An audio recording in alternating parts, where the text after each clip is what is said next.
आजूबाजूची ती इतकी सुंदर खोली आता जीर्ण शीर्ण झालेल्या खोलीत रूपांतरित झालेली असते. खोलीभर उंदीर चुई चुई करत पळत असतात. ठिकठिकाणी उंदरांनी काढून ठेवलेले मातीचे ढिगारे पडलेले असतात.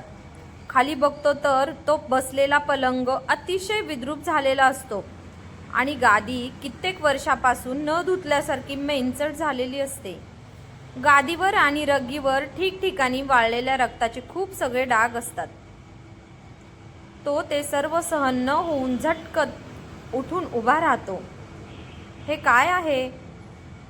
मघाशीची खोली कुठे गेली? आणि आपण नक्की आता कुठे आहोत?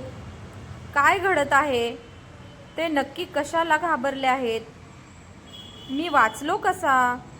एका क्षणात असंख्य विचार राजेशच्या मनात डोकावतात. राजेशचा हात मानेकडे जातो.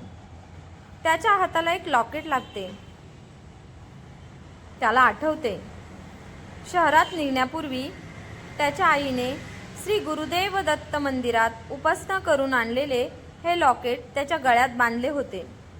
त्याला कळून चुकते की त्याच्या वाचण्याचा एकच मार्ग आहे. तो मनोमन गुरूंचे नामस्मरण सुरू करतो.